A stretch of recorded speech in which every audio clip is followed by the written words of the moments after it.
What are you talking about? My sister's strictness is kindness, you know? Do you really think so? Fine, then please leave. My name is Olivia. I have a daughter named Emma who has just started elementary school. I quit my job after giving birth to her and now I'm a full-time housewife. Watching Emma grow every day makes me very happy. However, I have a little problem. It's about my husband Michael's sister, Nancy. She is 10 years older than us and a very reliable person. You could say she has a strict and stoic personality. But she's a little too strict, or rather, she has a sarcastic personality. She doesn't even tolerate small mistakes. For example, she doesn't even forgive a small mistake in speech. Nancy, can I ask you to buy something? I need flour. Oh, I mean breadcrumbs. I need breadcrumbs. Mom, what are you talking about? You don't want flour? Really, breadcrumbs? It would be annoying if you said it was different later. Please check it right now. When I went to my in-laws' house, she had a conversation like this with her mother. She even talks to her own mother like this. Of course, she treats everyone around her the same way. Olivia, do you want some sweets? I have chocolate and strawberries, but which one do you prefer? Huh? I like both, so either one is fine. Please choose the one you want to eat. You know, I asked which one you wanted to eat. Why can't you answer the question? Do you not understand what I'm saying? I'm sorry. Then I'll have the chocolate, please. That's all right. From now on, answer clearly. I hate people who are slow. Actually, she's not strict with everyone around her. She's only strict with women. In fact, she's always soft to her younger brother Michael. Boys are always spoiled. It can't be helped, right? Because of that, I've been disliked since I married Michael. No matter what I do, I'm always criticized for something small. If I don't talk, I'm rude, and if I talk too much, I'm annoying. So I've always avoided her because I'm not good at dealing with her. That's not the case anymore. This is because her strictness has now become targeted towards my daughter, Emma. She is very strict with Emma, who has just started first grade. For example, children at this age are not yet good at pronunciation. Some children may say a T instead of a TH, or S instead of sh. Nevertheless, she gets angry even at such things. Listen, speak clearly. Do you think you can act cute? That doesn't work with me. She even complains if Emma drops a little food during meals, even if it's something small and slippery like cherry tomatoes. Can't you eat properly? A child like you shouldn't sit on chairs. How about sitting on the floor? She also gets angry when Emma's voice gets a little louder while watching her favorite anime. You're noisy. Think about other people. Emma seems to dislike her aunt as well because she's always like this. I don't want to see Aunt Nancy. I also tried to keep our distance from her for Emma's sake. But she comes to our house without permission. And my husband Michael, who is her real brother, doesn't try to stop her. Nancy is kind. Even though she's strict now, she really cares about Emma. You know, when we were students, we hated strict teachers, but we appreciate them when we grow up.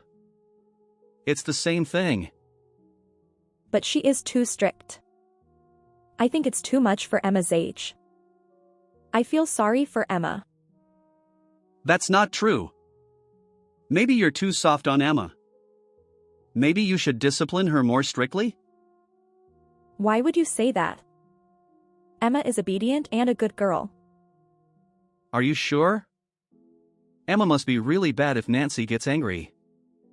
After all, Nancy is a veteran elementary school teacher. Yes, My sister-in-law has a long career as an elementary school teacher. That's probably why Michael doesn't question her words. But I think that's the reason. She works at the elementary school that Emma attends. Fortunately, the school does not assign family members as homeroom teachers. So my sister-in-law is not Emma's homeroom teacher. According to rumors, she is in charge of the 5th grade class. So she shouldn't have anything to do with Emma. But she doesn't behave quietly even then. When she sees Emma at school, she scolds her in the same way as she does at home. She comes from the end of the hallway and gets angry over trivial things. Yesterday, I was talking with my friend in the hallway. Then Aunt Nancy came. She said it would be annoying if we walked side by side in the hallway. She told us to think about other people. But my friend and I weren't running. We were just talking in a quiet voice. There were other children around who were making more noise. Nancy always scolds only Emma like this. As a result, Emma has recently been saying that she doesn't want to go to school. It seems that she is also being avoided by her friends. I like Emma, but when I'm with you, I feel scared because the scary female teacher comes. So it's okay to play at home or somewhere else. But I don't want to be with you at school. Emma seems to be even more sad when she hears things like this. After being told this much, I can't stay silent as a mother. Even if I don't have an elementary school teaching license, I am Emma's greatest supporter. So I talked to Nancy, who came to our house at Michael's request. And I confirmed that Emma's story was true. But what can we do? Young children have bad manners. It's the teacher's job to teach them properly. And why are you complaining? Olivia, are you being too overprotective? But Emma said there were other children making noise around her. Oh, really? I don't remember that. And that's why we have to be strict with family members. I have those feelings too, you know? As expected of Nancy. Michael, be quiet. Nancy, isn't that an abuse of power? Emma is too pitiful. That's not true. I'm a teacher. I'm right. It's obvious that I'm right. As expected, she doesn't listen. And she even made threatening remarks to Emma. Hey, Emma. Did you tell your mom? You're such a terrible child for telling on me right away. Children like you will be hated by your friends too. With these words, I lost my patience. Get out of here right now. Your very existence is having a negative impact on Emma. Humph. How rude of you to say that. Olivia, why don't you calm down a bit? Why are you so calm as if it's someone else's problem? Come on. Stop laughing and think seriously. Don't you care about protecting Emma, Michael? Of course I do. But Nancy has a point too. Fine, if that's the kind of father you are, I don't need you. I want a divorce. Michael laughed at my words as if he was making fun of me. And then he said something provocative. Ha! Interesting. You, a full-time housewife, want a divorce? Do you know that you can't live without money? You can't live on the money in Emma's toy cash register. You can't even buy meat or vegetables. What are you talking about? Are you making fun of me? Who do you think you are? I'm your husband. If you really want a divorce, I'll sign the divorce papers anytime. Bring the divorce papers when you're ready, and I'll divorce you right away. Michael probably thinks that I can't really get a divorce. He said it with a relaxed expression. But I didn't bring up the topic of divorce just because I was impulsive. After hearing those words, I took out the divorce papers that I had put in my pocket. Okay, then sign this. You'll divorce me right away, won't you? Come on, hurry up. No! Wait a minute. It's a joke. Why did you prepare something like this? I was planning to give you one last chance this time. I wanted to see if you would protect Emma from Nancy. But a father who doesn't support his daughter is not needed by Emma. We're getting a divorce. No! Wait! That's just talk. I don't want a divorce. Children need fathers. That's right, Olivia. What about the economic situation? You're a full-time housewife, aren't you? Calm down. Please be quiet, Nancy. I can't be quiet. Emma is a precious student at our school and my niece. Do you intend to make her uncomfortable? Olivia, women should obey men. Men are the breadwinners. They are the heads of the household. It's disrespectful not to respect them, isn't it? She imposes old values, and Michael listens to her with satisfaction. I was so fed up with talking to these two that I couldn't stand it anymore. So I said these words. If you're going to say that much, I'll say it. Breadwinner? Head of the household? Those are words that can be said because you're financially supporting the family, right? But the name of this house is mine. Of course, the land is mine too, and our savings are almost entirely from my earnings, right?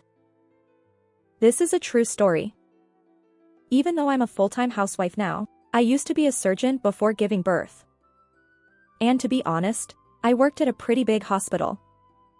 Before giving birth, I was doing surgeries and night shifts and earning a lot of money. We even bought this house in cash with my salary at the time. On the other hand, Michael, who has been spoiled by his sister since he was young, has a sloppy personality. Even as an adult, he runs away from unpleasant things and only works part-time jobs occasionally. He usually doesn't do housework at home and just plays games all day. He doesn't earn any living expenses, so he was living off my savings. I was enduring it, thinking that I could save money again if I returned to work. I was attracted to Michael's freedom when I was young, but I regretted getting married recently. But Emma still loved Michael. So I thought I wouldn't get a divorce just for her sake. But you will choose Nancy over Emma and me, right? Then Emma is more important to me than you. I don't need you. Get out. No, that's, wait, Olivia. If we calm down and talk, we'll understand each other. Talk? What can I talk about with you, who is at your sister's beck and call without thinking? Come on, you said you'd sign the papers, right? Don't lie. I didn't. Nancy, as a teacher, isn't lying bad for both adults and men? Well, that's true, but... Nancy! Michael and my sister-in-law were both reluctant to get a divorce. But they must have realized that they couldn't repair things from here. After a few hours of arguing, he reluctantly agreed to the divorce. From now on, please contact my lawyer for any further matters. Emma and I will move to a monthly apartment for the time being. I will let you know the lawyer's contact information at a later date. I took the divorce papers and left home with only the bare minimum of my belongings. I thought Emma would resist more, but she was probably happier to be away from my sister-in-law than to be separated from Michael. She followed me with a big smile on her face. After that, I moved out of the monthly apartment in a few months and moved near my parents' house. I couldn't get any compensation from Michael, but I was able to get him to waive his right to property division. He still contacts me occasionally, but I ignore everything. It's a situation where I could completely ignore him if there were no visits with Emma.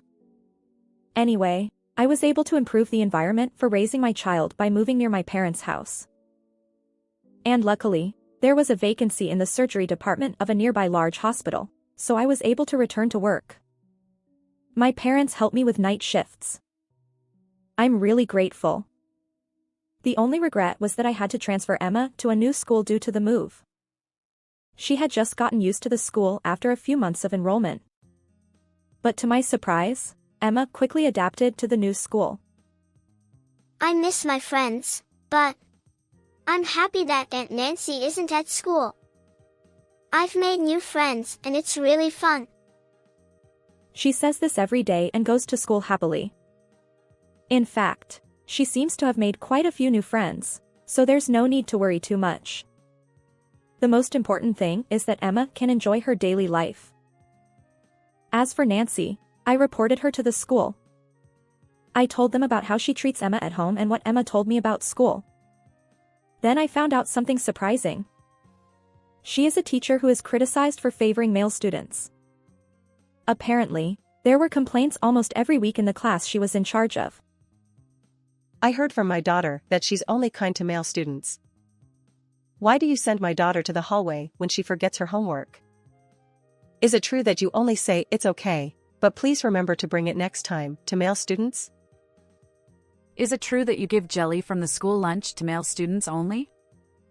I heard that you're doing this because of the difference in body size between boys and girls.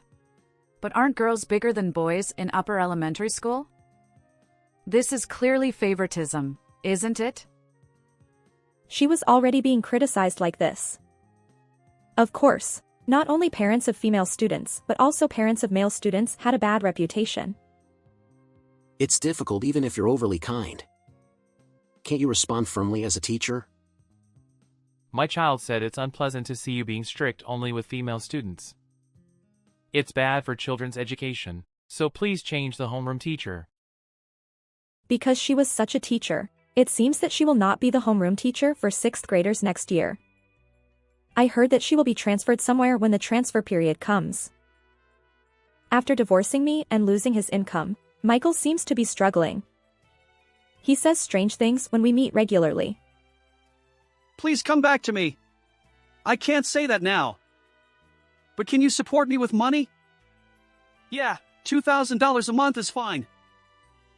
Of course, there's no way I can accept such a request. In the future, I plan to reduce the number of visitation days unless Emma wants to see him. Of course, I intend to prioritize Emma's feelings, but personally, I don't want to see Michael as much as possible. More than that, I want to cherish my time with Emma. Since I returned to work, I have less time to spend with her than before. But I can do my best for Emma. I want to be like Mom someday. I want to be a great doctor and help lots of people. So Mom, let's work together someday. Being with Emma, who says such happy things, is my happiness. I'll do anything to protect this happy life from now on. How was this story? Please subscribe to my channel. See you in the next video.